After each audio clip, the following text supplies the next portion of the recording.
For years, I've been thinking about how we know the name of singers, rappers.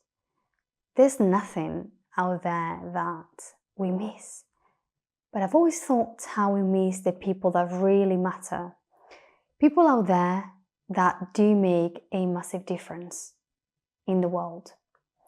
People that are actually worth knowing about and worth mentioning. So I thought, why don't I make a series of videos about people worth knowing about, people worth mentioning. So that's what I'm doing. And the person we're going to be talking about today is Paul Alexander.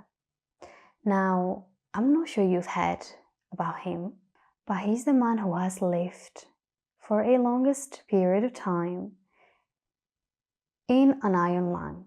He's now in his 70s, and we're going to go back to the beginning to tell his story. Paul Alexander was born in 1946. Now, in 1952, when he was 6 years old, he was just playing on the garden like any other normal child of his age, and he started to feel quite bad. So in that same moment, he told his mother. And as he mentions on an interview that you can find on the internet, his mother already knew that it was polio. Mom turned and looked at me and said, "Oh my God, not my little boy." She knew. She knew because in the 1950s, polio was a very common disease and very dangerous. Either you died, you survived for a period of time, or you just became paralyzed forever. Paul, in fact, talks about how moms used to say when they were playing in the park like any other normal kid, right? Like nowadays, even though not so much with technologies, they will be playing in the park and mothers will tell them, don't eat that food, don't eat that food, you're gonna get polio, you can't get polio. It's insane, it's like a mum will say now, don't walk barefoot, you're going to get a cold. Well, back then, polio was very, very common and people really feared it. People were aware of how bad it was, how deadly it was, how much it took everything away in life itself from a child. So they were aware at the time in the 1950s of how bad this was. So unfortunately, as his mother predicted, Paul had polio. Within a week, he was unable to talk, to walk, and to breathe by himself. He was put in hospital where he tells that he will always see kids on the iron lung and they maybe smiled to each other. That was the sort of maximum communication they had. And he never understood. He says and explains how he never understood why suddenly those kids that he made friends with, they disappeared. But as he mentioned, soon enough, he started to understand the reason why those kids with the same disease as he had were disappearing was because they were dying. I cannot imagine how hard that was, especially as a kid with 6 years old, to see that someone that has the same issue that you have is dying, and all of them are dying, and you wonder, why am I not dying? Why am I unable to make friends? And he claims how he always questioned that himself. He didn't understand why he didn't die. He definitely was made out of something else. He was really strong. And it really calls my attention how he's always so positive. In fact, he's asked many times if he finds a situation that happened to him fair or unfair. And I can't imagine any one of us nowadays saying, oh my gosh, how unfair. Like, I imagine myself in that situation. I for sure will think that I am really unlucky. And that why does it have to happen to me? Well, to anyone really, is something horrible. And I think all of us will think that we're very unlucky. But yet, when he was asked a question, he said that he never thought if what happened to him had been unfair or fair. He just thought he was very lucky to be alive and to have survived polio because he saw how everyone else didn't. Was there ever a point where you were like, this isn't fair, I'm so angry I've been dealt this hand?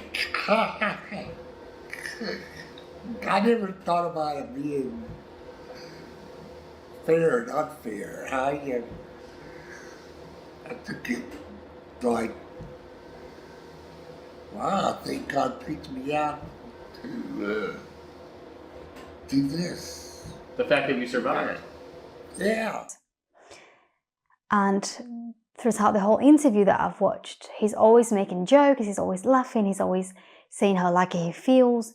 And the reason why I want to mention Paul Alexander, apart from obviously the disease that he has and how that has shaped and changed his life, it's because of how he dealt with it, how he was given those cards and how he played them. I personally will imagine myself being miserable, not wanting to be alive, and just thinking myself in a dwell, just wanted to be swept away from the planet Earth. He instead did the opposite. All he wanted to do was to live and to do the same things that you and I do every day. He wanted to be someone, he wanted to develop himself, and he did. And this is why, when I think about Paul Alexander, I think resilience. It's just inspirational. It's just power. It's insane how someone can be so positive and so strong. He started his physical therapy when he was a few months, I believe, in the hospital. And the therapy involved learning or trying to breathe without using the ion line outside. Paul knew that for himself, his personal situation, that was impossible, and he said it. He said it to the woman that was helping him.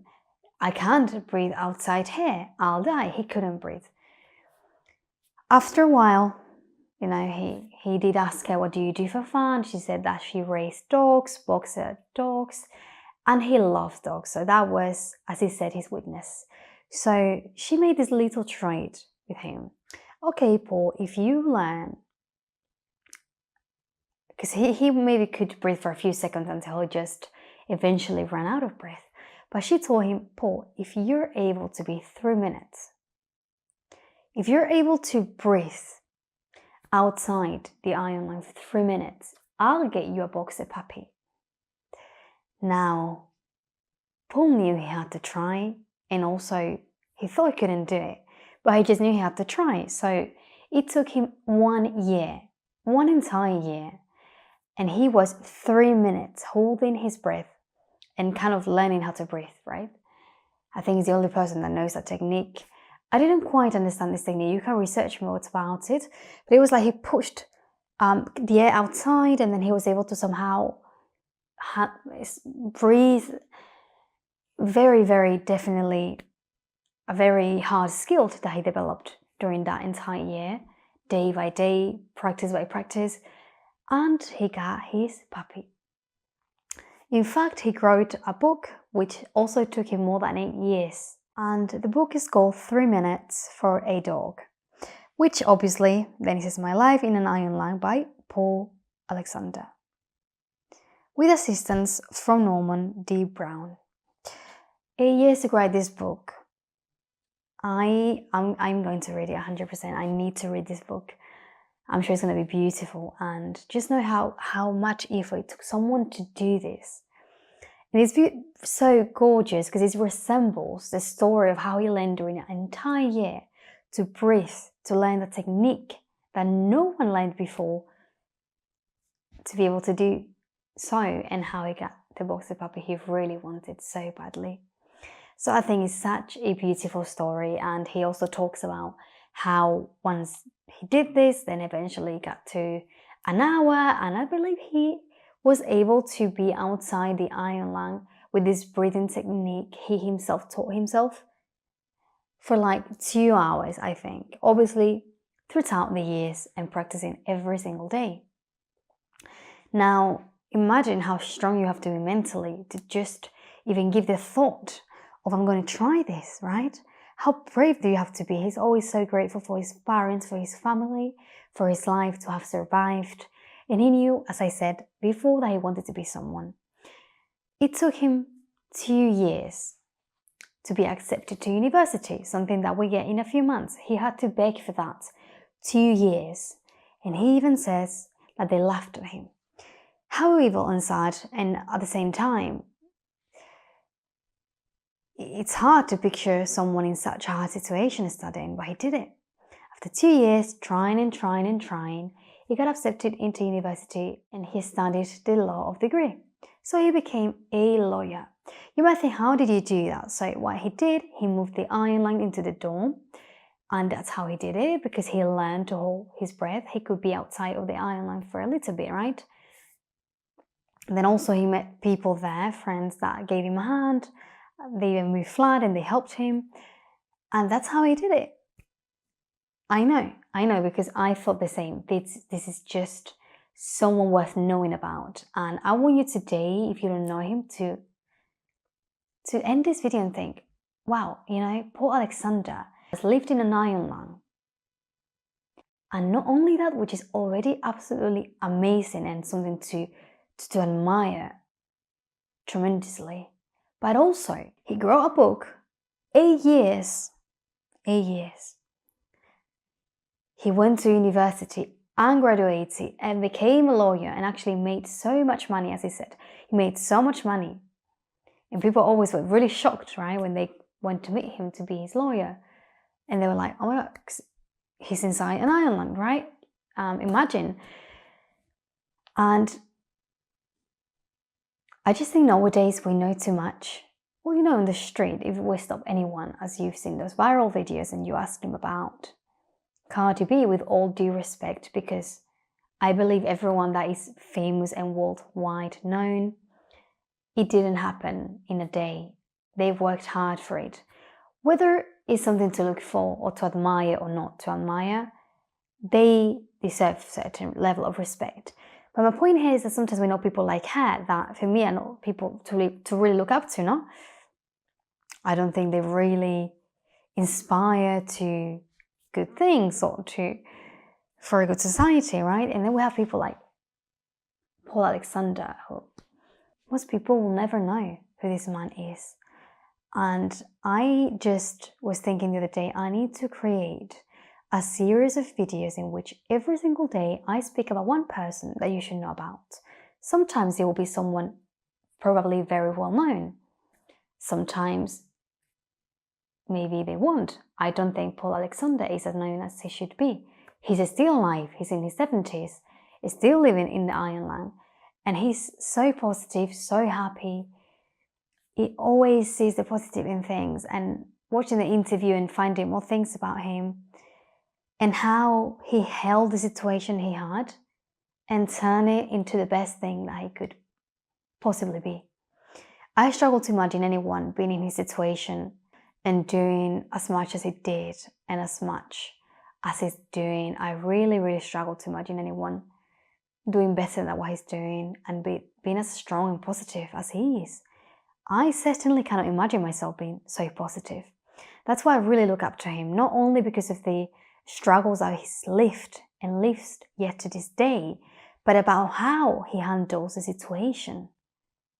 Because that really changes your life. One is the situation you have, that's one thing, but how you decide to take that situation as and how you live every day is going to make your life a misery or a blessing. And at the end of the day, that's entirely your choice. True, sometimes we have better situations, sometimes we have very difficult situations, but at the end of the day, it is up to you, it is up to me, it is up to us.